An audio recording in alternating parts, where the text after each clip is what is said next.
What sets apart Ordinary from Outstanding when it comes to create a bureau videos or any piece of content with your smartphone? These days, smartphones can pull seriously amazing content. Content that actually can be almost the same quality as high-end camera expensive gear. So, if you have a phone, there shouldn't be any excuses to delay your content creation journey, and in today's video I want to equip you with the skills and knowledge to push your content to the next level. Hi everyone and welcome back to my channel. My name is Kalin Denev, and in today's video I want to give you guys the ultimate beginner's guide to picking up your phone to create content that really stands out and makes you happy. This content will apply to YouTubers, social media content creators, and even for those who just look to level up their video memories from the last holiday trip. This will be full A to Z guide on how to film on your smartphone, what apps to use, the settings, cool gear that will make the whole filming process way easier, filming hacks, sound effects. Is just a lot of stuff to cover. So to get started, let's first talk about smartphones themselves. I personally use iPhone 12 Pro, and even today in 2024, that phone gives me incredible results. But don't get me wrong, the content in today's video is not only for iPhone users. Most smartphones nowadays, especially the big boys like Apple and Samsung, all perform ridiculously well. And with the workflow we use to capture cinematic content, doesn't really change from camera to camera. It's kind of like driving a different cars. It might feel different, but the road rules are the same for all. I hope that makes sense. If you're on the point to upgrade yourself with new phone, to be honest, you should choose your phone based on your ecosystem of your devices you already have, because all phones nowadays are amazing. And if you already have, for example, MacBook, will be better to have iPhone, just because it will be much easier to sync all your files from one to another device.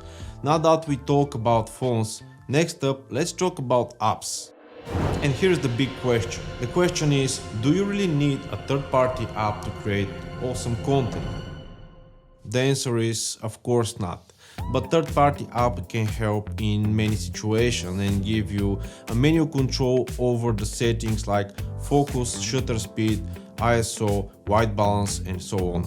By the way, here's the moment I want to mention something about camera settings and how all new content creators, including me, we are taking it all wrong by thinking with some magic button and with the right settings our content will be 10 times better, which I really wish to be true, but actually is not. The great content, I think, depends on four things and have nothing to do with the camera settings, and they are lighting, composition, storytelling, and planning, which we're gonna talk about later in this video. Now back to the apps. The biggest benefit of controlling settings in pro apps such as ProTech is to avoid jumps in your exposure, which comes with the auto modes. Straight on the point, most native camera apps are by default on auto mode and will change all your settings like focus, shutter speed, ISO, white balance on your behalf, which probably you think, but hey, that's great, something I don't need to think about. Well, yes, but no. That means your setting will change while you're filming, which will shift the brightness in your video, like this one here for example. Maybe you think actually that's not so bad, but if you have a look into any kind of professional TV production like movie, commercials or so, you will never see something like this, because it's unnatural and it's not something that human eyes regularly do. On top of that, these shifts can drag the viewer's attention from the main point of the story that the content creator is trying to tell. If your goal is to capture the best possible looking good content, it's gonna be good to take menu control, and that's where Pro Apps comes into play. Now, if you're already being upgraded with the latest, for example Samsung, you probably have this menu control over the settings, but if you're like me, without access to them, I recommend the ProTech app, which is around 20 quid for the whole year, but I also enjoy to use DJI Mimo app, which is extremely cool. Not only because of the control over the settings, but also because you can create amazing stories and reels with just a click of a button, with the editing software building into the app. Now, here's the bonus tip, in case you don't want to spend any cash for apps. You can actually lock your focus and exposure of your native camera app by tapping with your finger on the screen and holding it. So even if the light changes, it won't change the exposure into your video. Problem solved. Camera up covered. Let's move to the camera settings.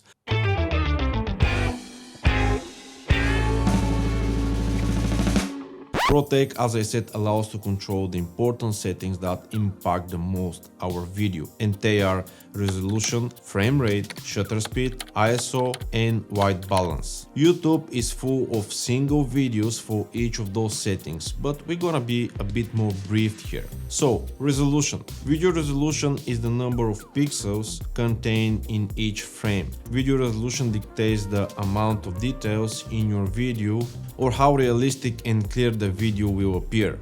In ProTake, will be better recommended to choose the highest resolution, which is 4K. Next up, frame rate. To our eyes, movies and videos appear like they're one smooth stream, but actually camera takes a lot of pictures called frames, and when played quickly, they create illusion of motion. Frame rate, or FPS, measures how many frames shows up each second.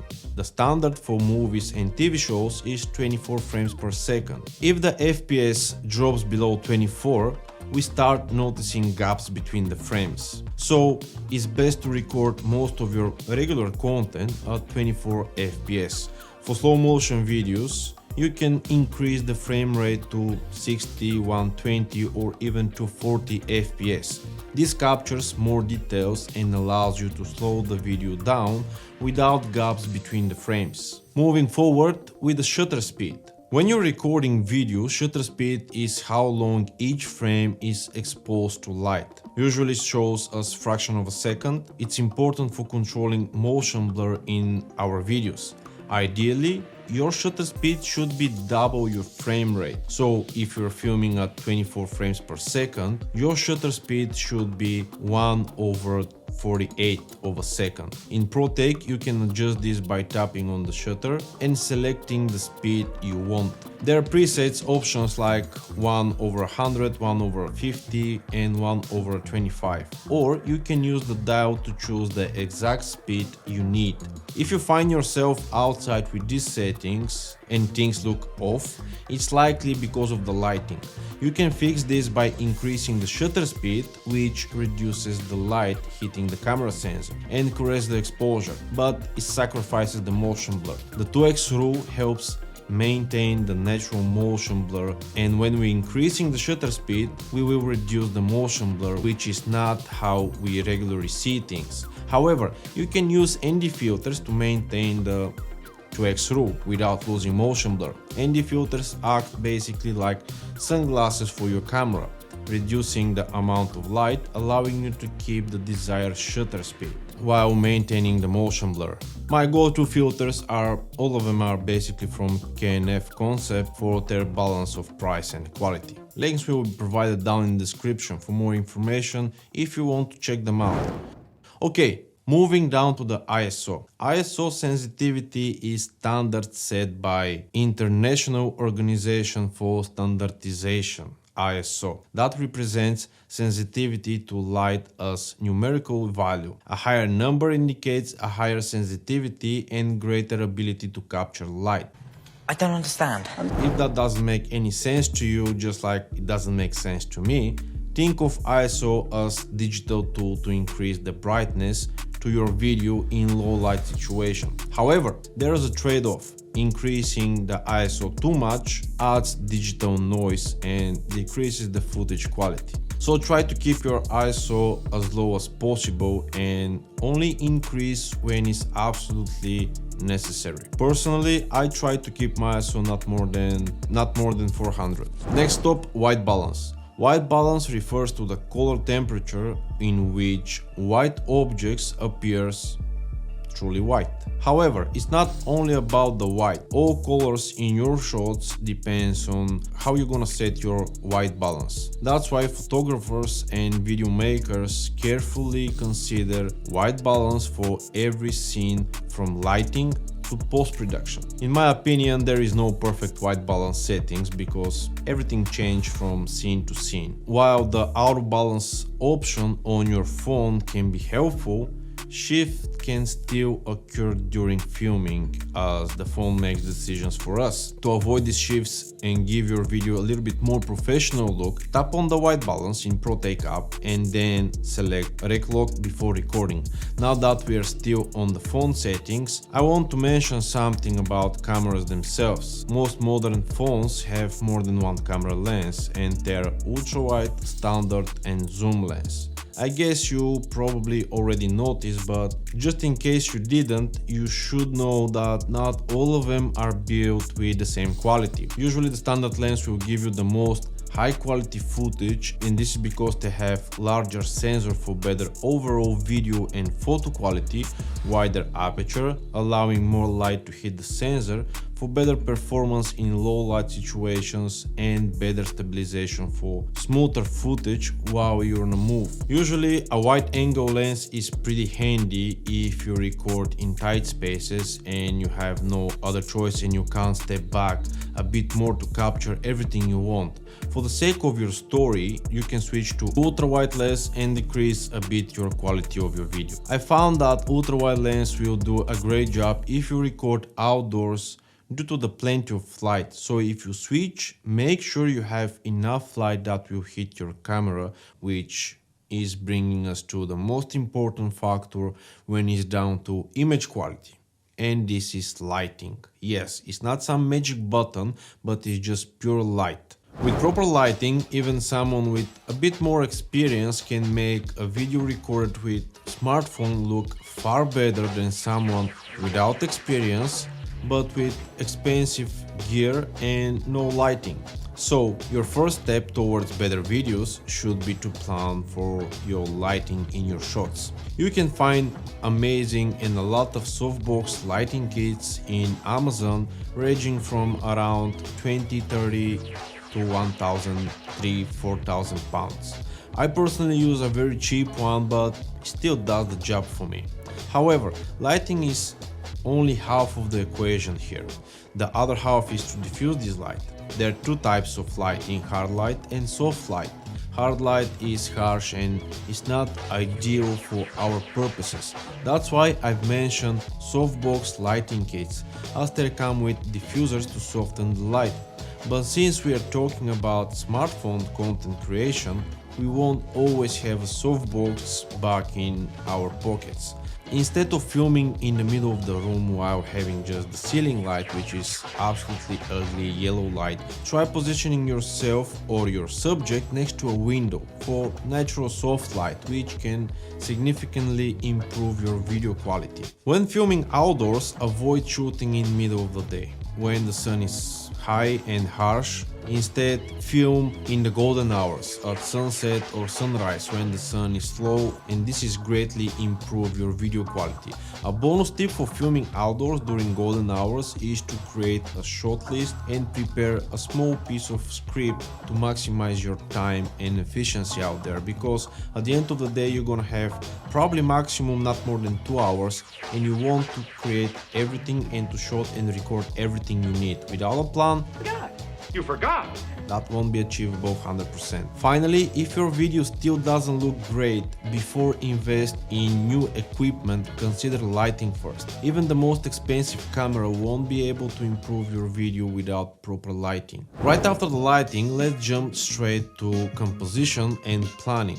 And again, we could talk about this for hours, but let's focus on what's most important right now. First and foremost, planning. As I mentioned earlier, please don't even hit the record button if you're not sure what you're filming. It's common these days to just pull out your phone and start recording whenever you see something cool, especially on holiday for your Instagram stories.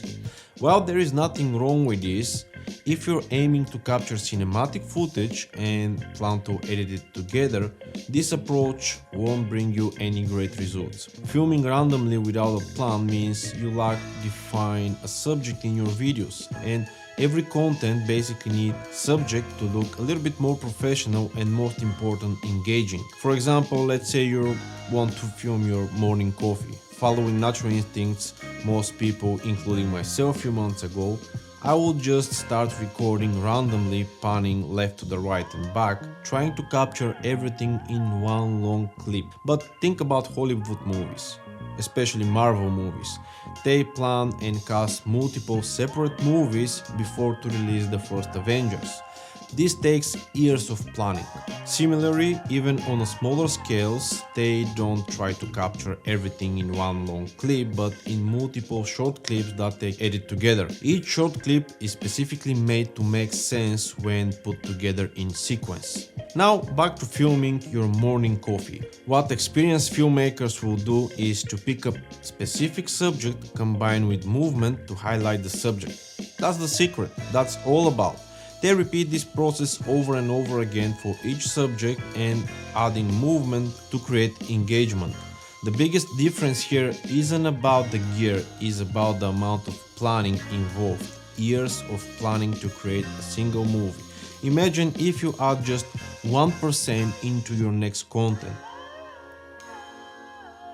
That could be extremely huge improvement for your next video. So far so good with the planning, and let's move to some simple basic composition tips. Make sure your lines in your video are straight up and down or straight left or right. Have a look into the rule of third and try to align your subject to the vertical or horizontal lines. Look for leading lines, symmetry in your shots, and most important of all, create depth in your composition. There are millions of ways to create depth in your video, but my favorite one is to add foreground. The easiest way to add foreground is to film up against any kind of objects, things, whatever. This way you add another layer on your image and increase the dynamic of your shot. And by talking about dynamics, take a look into these two shots here. We have a very small movement, and into the first one we don't have any foreground, but only the subject. It's boring, right? Now the second video, again with a small movement but with foreground, it's kinda looks different and way better. There is dynamic, suspense, and even a little bit of drama. In the perfect scenario, it's best to have foreground, middle ground, which usually is the subject, and background. This is the reason why I stand as much as I can far from my desk behind, so I can get this depth in my scene. Okay, next up, movement. This is another very important key factor that sets beginner apart from the advanced ones, aka pros. Are you serious right now? Pro again. Movement is part of the whole planning process. Finding the subject into your videos combined with cool movement equal to amazing high quality content. And instead of using my favorite pan movement, here are 4 extremely simple movements that will just blow your content to the next level. Push in movement, pull out movement, track movement, which is moving your camera from right to the left and the other way around, and jib movement, which is when you move your camera straight up or down. Probably this looks very simple, but these movements just change everything for me since I've started to use them. Possible question, you're probably wondering how to create these smooth movements. Well, all modern smartphones have really advanced built-in image stabilization, but if you try to capture some footage while you're running, don't expect greatness in your shots. Instead, plan out some small and short movements that highlight your subject, and if you also add foreground, then greatness will be your second name. Now, if you're planning some content that includes more intense movements, you can also look for some gimbal. Up until last week ago, my favorite one was DJI OM5, but the Hohem iSteady with AI tracking sensor just changed the whole game. These gimbals will allow you to move faster and further without compromising the smoothness in your video. There are tons of filmmaking smartphones accessories, but don't make the same mistake like I did by looking for the next piece of gear to improve your content. Instead, focus more over the script and planning of the whole content project. And lastly, audio. Audio is super important for your content. Let's break this down into two parts depending on your style of your content creation. First, if you're planning on recording people talking, audio should be your top priority. If you're making YouTube videos like I am, good audio is the key to success. Viewers can still enjoy your video if your image quality isn't perfect, but if they can't hear what are you saying, they 100% won't stick around. Fortunately, there are plenty of budget-friendly mics on Amazon, and my favorite one is the wireless mic from Holy Land because I can use it outdoor, indoor. I can be close to the camera, I can be like 20-30 meters away from the camera, and I still can capture this clear audio. Plus, it's really compact enough to carry it in my pocket all the time. Now, if you're in a second category and you're not recording any dialogue, or maybe you're capturing some B-rolls for your YouTube video, you still need a sound, but you can't exactly capture the sound of the forest you are in right now, like the sounds of the birds, and attaching a mic to a bird is, well, it's not an option. So you can look for sound effects from YouTube library, which is absolutely for free, or to check out Epidemic Sound, where you can find amazing sound effects and basically everything you need for your video. Alright, now you have recorded all your content, found the right app, adjusted the settings, understood the importance of lighting and composition, plan your shots to highlight the subjects with smooth movements and secure high quality audio. It's time for editing. But don't worry, we won't dive into editing just yet. I just want to mention CapCut, both mobile and desktop version. It's probably the easiest and coolest editing software out there right now. And don't let the fact that it's free to fool you. It is amazing editing software. DaVinci Resolve, from another hand, also have a free version, but for beginners who haven't used editing software before, it's kind of can be a little bit more challenge, just because learning it could be